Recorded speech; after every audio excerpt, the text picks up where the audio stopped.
헬스조선 상례 서비스 3일의 약속. 네, 여러분 안녕하십니까?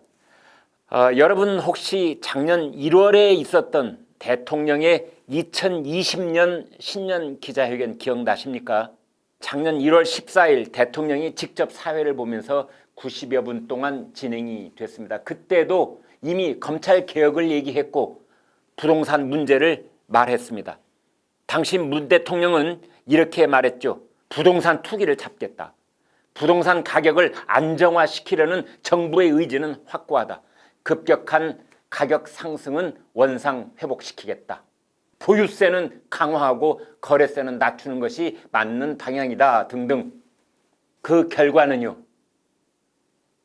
어디 자료를 찾아볼 필요도 없습니다. 수도권 아파트를 중심으로 현기증이 날 만큼 기록적인 가격 상승 그리고 전월세 대란을 겪고 있는 마당입니다. 대통령 말만 믿고 아파트를 사지 않았던 사람만 땅을 치고 후회하고 있습니다.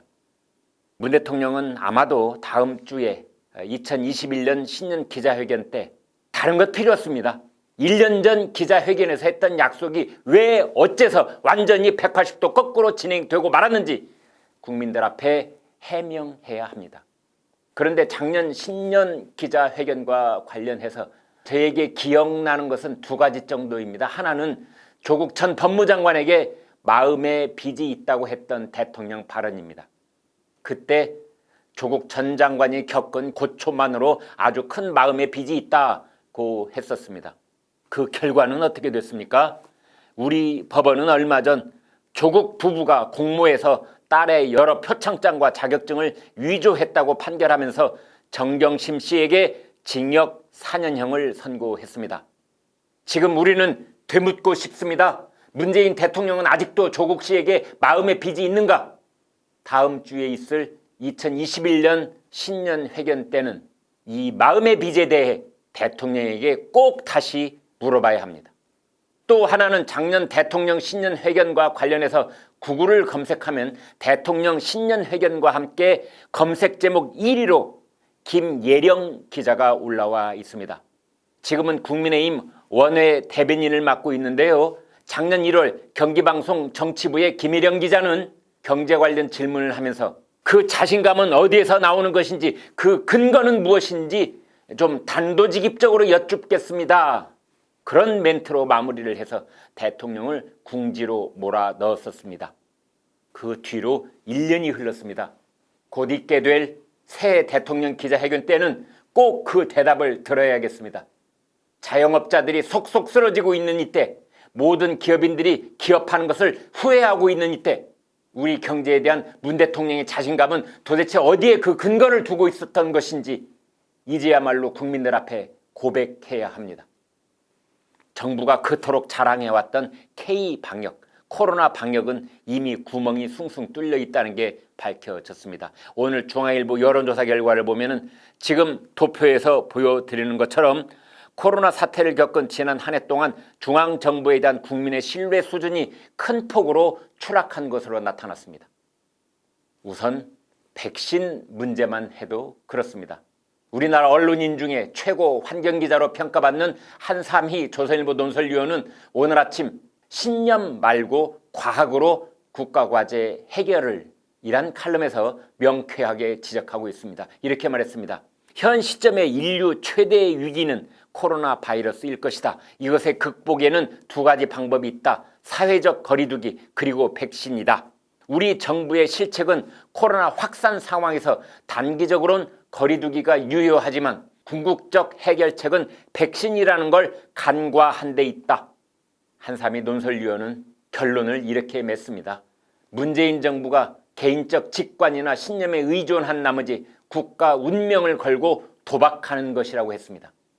이렇게 사태의 핵심을 간과한 첫 번째 책임자, 국가 운명을 걸고 도박을 하고 있는 사람, 두말할 것도 없이 문재인 대통령입니다. 과거 문 대통령 발언을 분석해보면 한국이 치료제 부문에서 세계적 선도국가가 될 것이라는 몽상에 빠져 있었던 것은 아닌가 하는 의구심마저 듭니다. 그런 판단착오를 인정하기 싫다 보니 화이자 모더나가 백신을 사라고 우리를 재촉하고 있다느니 터널 끝이 보인다느니 하는 거짓말과 허풍이 입에서 나오는 것입니다. 백신은 속도전입니다. 시기를 놓치면 쓸데없습니다. 사람은 죽고 경제는 망가진 뒤에 회복이 힘듭니다. 이스라엘은 작년 말부터 새해 1월 2일까지 국민의 13%인 109만 명에게 1차 접종을 마쳤습니다. 독일, 프랑스, 미국, 영국도 이미 접종을 시작했거나 충분한 물량을 확보한 상태에 있습니다. 문 대통령은 5일 새해 첫 국무회의 때 이렇게 말했습니다. 위기에 더 강하고 위기를 기회로 만드는 저력으로 선도국가로 도약하는 2021년이 되겠다. 혼자서 장밋빛 꿈을 꾸고 있는 것처럼 보일 때가 있습니다.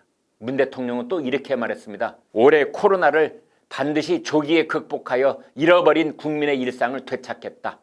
조기 극복, 일상 회복, 말은 좋습니다. 실천이 문제입니다. 실천이 없는 약속은 일종의 정치적 속임수라는 비판을 면치 못할 것입니다. 다음 주에 있을 대통령의 신년 기자회견에서도 비슷한 얘기가 나오지 않을까 우리는 눈을 부릅뜨고 지켜볼 것입니다. 그 다음에는 이명박, 박근혜 두 전직 대통령의 사면 문제입니다. 작년엔 신년 기자회견이 1월 14일에 있었습니다. 그렇다면 올해도 1월 14일에 열릴 것으로 예상할 수 있었는데요. 그런데 알고 보니 같은 날 박근혜 전 대통령에 대한 대법원 판결이 예정되어 있습니다. 이날 확정 판결이 나오면 문 대통령이 사면을 결정할 수 있는 조건이 완성이 됩니다. 그래서 어물쩍 빠져나가려고, 즉 아무런 언급을 하지 않으려고 신년 기자회견을 앞당겼다는 얘기도 나오고 있습니다. 사면 문제는 이낙연 민주당 대표가 먼저 말을 꺼냈으나 문 대통령은 어제 국무회의 때도 일절 언급하지 않았습니다.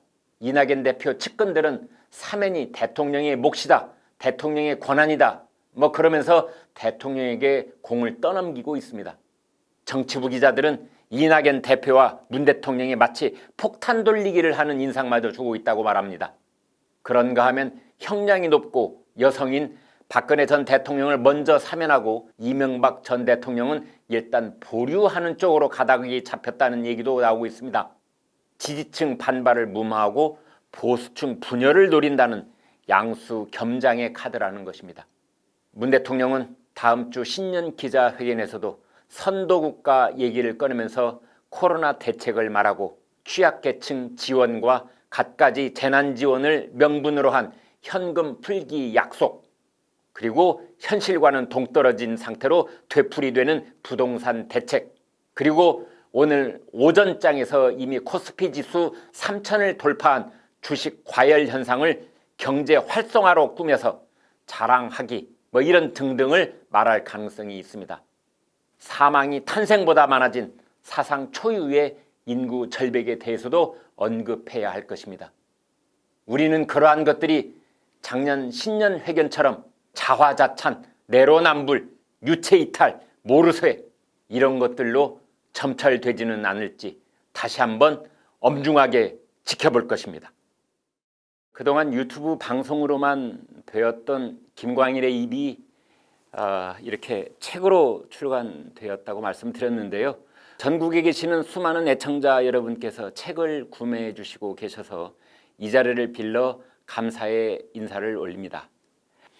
이 책은 여러분의 울화를 풀어드리고 가슴이 뻥 뚫리게 하는 책입니다. 대통령 선거가 얼마나 중요한지 반성하는 책이며 대통령 한 사람이 나라를 끌고 가는 방향이 틀렸거나 너무 과속일 때, 핸들과 브레이크가 엉망일 때 어떤 일이 벌어지는지 고발한 책입니다. 저 사람들의 대한민국이 아니라 여러분이 일궈온, 여러분이 만드신 당신의 대한민국이 무너지고 있습니다.